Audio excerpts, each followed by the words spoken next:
Good morning and good evening, everyone. It is with great pride and honor to introduce to you our first speaker. He's a past district governor of RI District 7080. He is a charter member of Woodstock, Oxford Rotary, Ontario, Canada. He is now an international advisor on harmony and communications in family business corporations. He is an honorary general in the Philippine National Police, recognizing his role in promoting global understanding and world peace. His introduction to Rotary came as a GSE team member to Australia in 1977, and he was a team leader to the Philippines in 1995. He travels the world on Rotary assignments, has served 6 years on the COL, and is a Zone 24 Rotary United Nations representative. He is involved in Rotary Foundation at all levels, as a benefactor, major donor, and multiple Paul Harris Fellow. He has received several leadership awards, including RI President Citation, Avenues of Service Citation, RI's Prestigious Service Above Self Award, and the Rotary Foundation Citation for Meritorious Service. He is also recognized as a distinguished Canadian with a Queen Elizabeth Diamond Jubilee Medal. Through his global Rotary activities, his contribution is well known and is often called Rotary's roving ambassador. He is a professional speaker, prolific writer, founding co-chair of the Rotary International Peace Community Program, and past Rotary Foundation cadre advisor. In the words of past RI President Frank Devlin, he is a soft-spoken Canadian who can see the things that need to be done. Then he has the ability to create awareness and take the necessary action. He is an excellent example for us all to follow. Please give a round of applause and welcome to our past district governor, Douglas W. Vincent.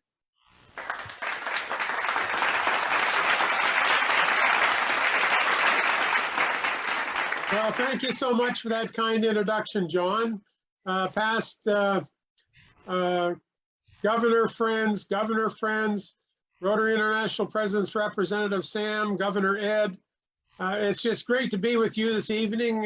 Yes, of course, we wish we could be with you in person, but with virtual technology, we really do appreciate seeing many friendly faces. Some I've known for a few years and some are new. So it's great to be with you and share a little bit of information on member engagement and retention.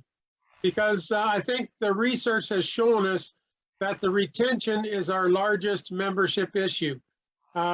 We are bringing in new members usually very well, but they seem to be coming out the bottom of the bucket faster than we can put them in the top. And in tandem with that, engagement really does influence our retention. And what are the challenges of retention and engagement? What are the challenges that I see and maybe you see clubs are facing? And the first one is that we have a lack of attention to the needs and the interests of our members. I think some members are not getting the satisfaction that they wish they could. So we have to do a better job of learning in the onboarding process what the interests are, what the passions are of the members, and what is it in Rotary that they would like to be doing. Are our clubs family friendly? Is the day of the week convenient? Is the time of the day convenient? Are they interested in administrative things or hand-on projects? And we'll talk a bit more about that. We also have to be aware of pinch points, is what I call them, where we're not addressing certain situations where somebody takes a comment the wrong way, they get their feelings hurt. We really do, as Rotary leaders, need to be aware of hurt feelings and somebody feeling that they're not respected or someone who may feel that they're not being heard. And I think at times I sense we have a lack of understanding of the leadership style that we need to have in volunteer management, because we really do try and teach our incoming presidents at PETS, our incoming governors at the International Assembly and GETS, about how the leadership style might work best for volunteer management. And I'm going to suggest that we try and incorporate participatory management into our club planning, our club strategy, action plans, and the work that we do, so that members do feel that they're participating in the functions of the club. And as long as people feel that they're heard, they can live with the fact if something didn't go the way they wanted, as long as they feel that they were listened to and that their points were considered. You know, Rotary, I think, is a little bit missing the boat in that we're spending so much time focusing on the new models of club. We're focusing on the new categories and types of membership, and we're losing attention to the struggling clubs, those clubs under 25 members. So I challenge the leaders in your district to possibly consider setting up a subcommittee in your membership committee or a task force with the sole mandate of focusing on helping struggling clubs get to at least 25 members. Because I've always felt that you have to be 25 members to survive and 45 members to really thrive. And I do think with all this talk about female members and female leaders, with all this talk about Rotaractors and the young people, who I agree they're the future of Rotary, there's no doubt about it. But in the meantime, as President's Representative Sam showed us in the figures, older members and past district governors are being a little bit neglected, I think, at least in America. And they're starting to wonder with all of this stuff that Rotary International is broadcasting, is there going to be room for us older people and the past district governors in Rotary down the road 5 years? So we really, really do got to make sure that we don't neglect those folks and include them in everything that we're doing. And of course, the last challenge that we have is resistance to change. And how many times have we heard that comment that we're trying new ideas, we're trying to broaden our horizons, bring in younger members with new energy, new ideas. So let's try and be open to change and give different things a try as we move forward. Now, I want to move on to the reality that we face with today's newer members. Most people now coming into Rotary, they aren't interested in joining a dinner club. Yes, they enjoy the fellowship over breaking bread together or lunch or breakfast, but their main satisfaction comes from making a difference in their community. And at the end of my presentation, I'm going to share a concept of HOMAD, which links the retention and the acquisition and attraction of members with the public image. But most members these days, their priority is community service and making a meaningful difference in their community. They're not interested in administrative activities. Often they're not interested in going on committees or going on the board of directors. They just want to go out into the community and do the good work of Rotary. I also think that their commitment may not be as long-term as what we've seen in the past, where we've signed up for a year. In fact, I call them Twitter volunteers. And Twitter, for those who may not know, is 140 characters in a message. And I believe our new generation of members, they only want to commit to 140 minutes of volunteer time per day, per week, whatever the case may be. They aren't interested in a long-term commitment to join for a year, month by month, but they will come and help as needed. So some clubs are bringing in a second group called Rotary Friends. In the Philippines, I know you use the Community Service Corps, or the Community Corps of people in the community. So that's a similar thing that you're already doing ahead of many clubs in America. Of course, we know it's the fun and the fellowship that holds us together. It's still the glue that holds Rotary together, in my opinion. And we got to make sure that the fun and the fellowship and the socialization continues to be the glue that holds people together. And, you know, when you talk to the younger members, they do enjoy being with the older members in the club. They specifically talk about the wisdom that they have between the people that they sit with at the tables, and they really look forward to the mentoring that some of the older generation, wiser generation entrepreneurs and members can share with them, because they're also interested in career development, and Rotary can give that to them in spades.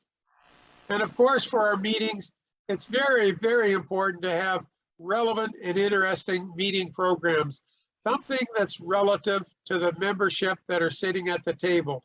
And what might be interesting to me as an older 40-year Rotarian may not be the same topic that's of interest to the younger, newer members. So we have to do a good job of mixing it up and know what it is that turns the crank of those newer members. What are their passions? What are their interests? And try and give that onto the smorgasbord of the meal that we're serving at Rotary.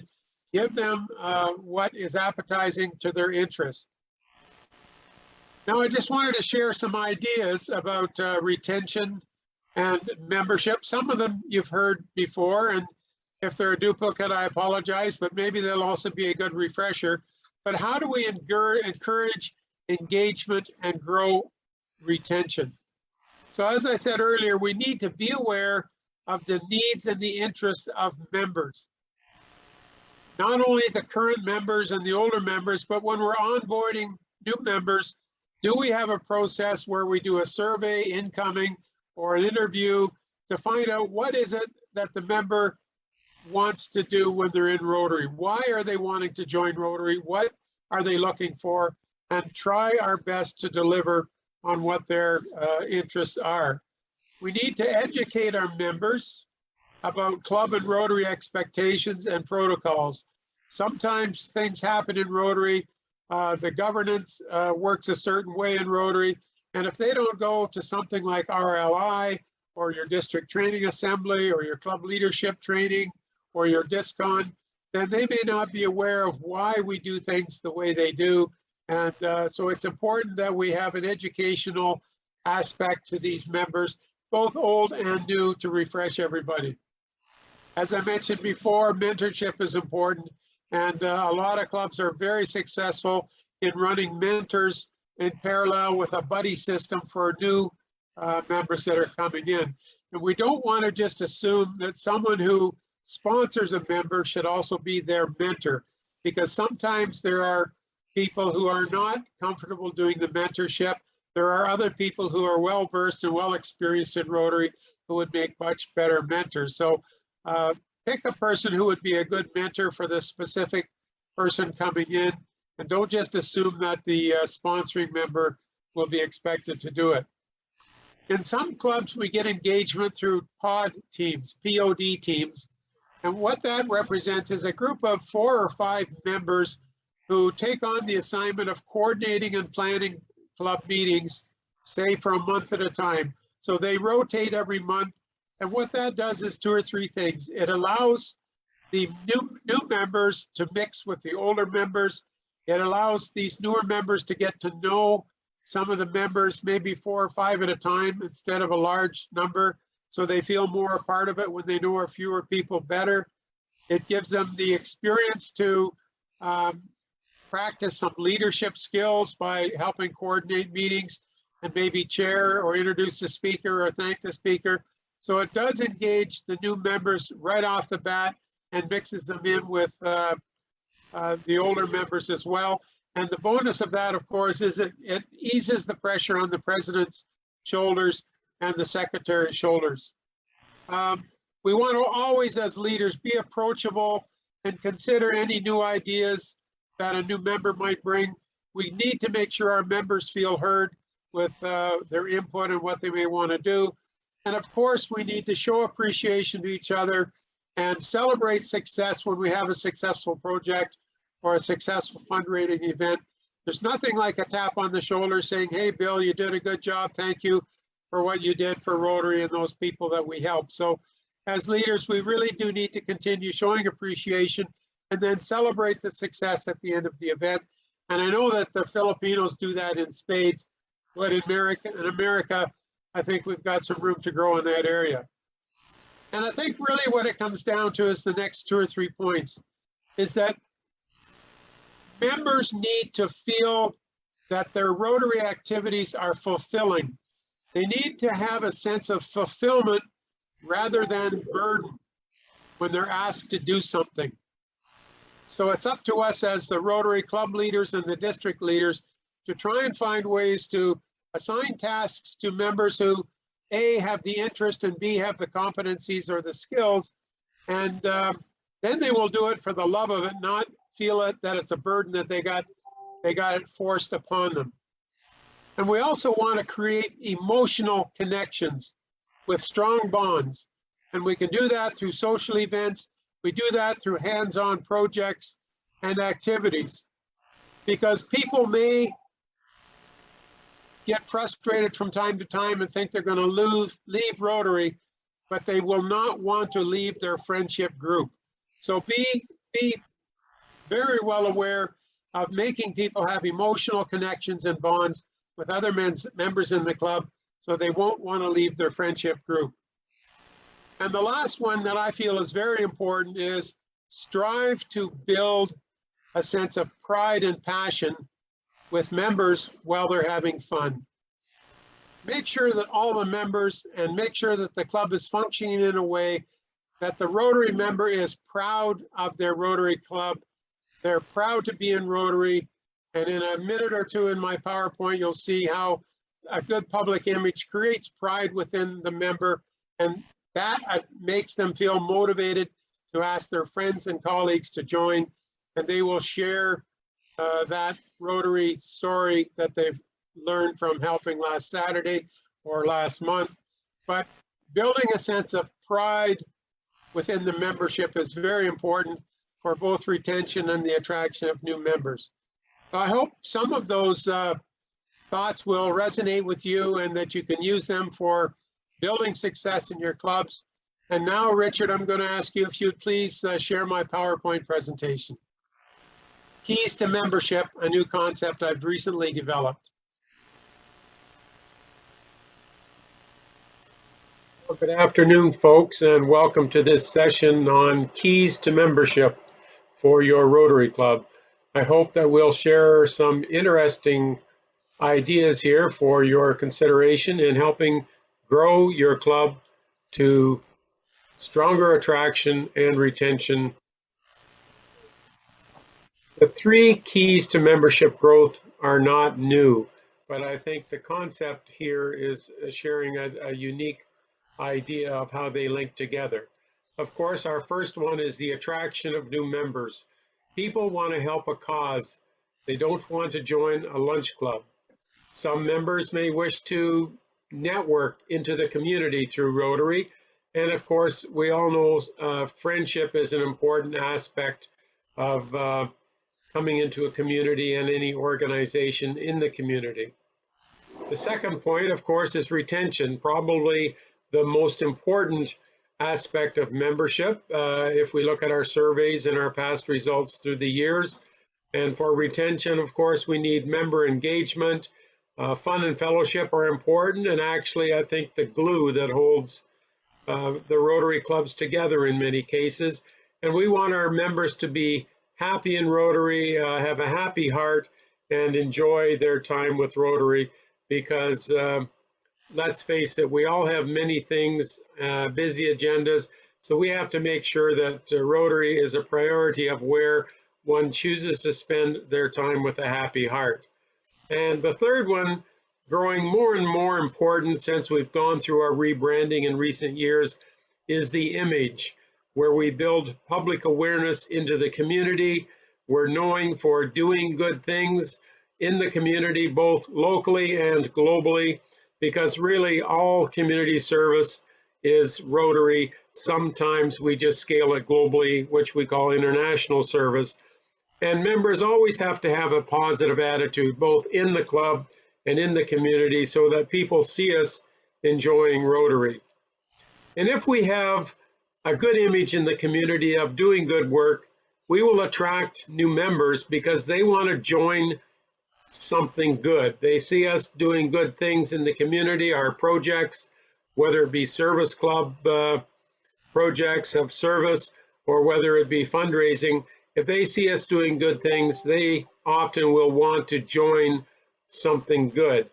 If we look at the image as it reflects retention, it builds a pride and high degree of satisfaction for members who will stay in Rotary because they're proud to be part of the Rotary Club who does good things in the community, and they also want to be with their friends. Often Rotarians may consider leaving Rotary for one reason or another, but they will rarely want to leave their friendship group. So if they can have a happy heart with friends, then that goes a long way to retaining members. And in the top aspect, if we have good public image, Rotarians will share the gift of Rotary and attract new people if they're happy in Rotary. And when we bring those new people into Rotary, we bring new energy, new ideas, and that helps propel the momentum of any Rotary Club in the community. And at the core of these 3 points, at the very core of where our focus needs to be, we need HOMAD. I describe HOMAD as hands-on, make a difference projects, because really that is the key to building a strong club. It's a key to attracting and maintaining member retention, because everyone wants to feel as though they're making a difference in their community. They want to feel as though they are supporting a cause and not just belonging to a breakfast club or a lunch club or a dinner club. So I urge you to consider your community service as a key component to tying the attraction, the retention of members, and the image in your community. It's a hands-on, make a difference project that will really build the key to your membership growth and strength in any club.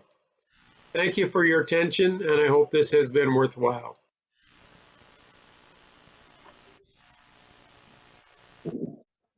Thank you very much, past District Governor and our good friend, Doug. Okay, thanks again, Doug. Let's go to the next speaker.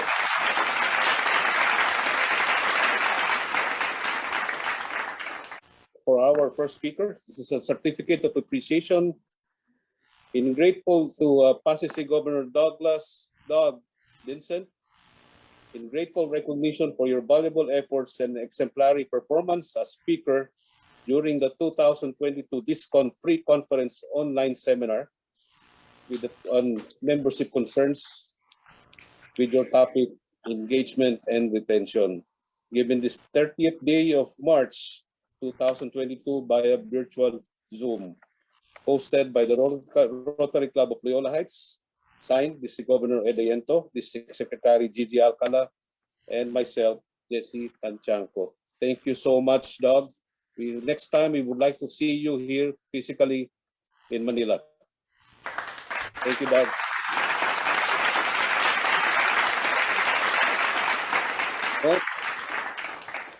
Let's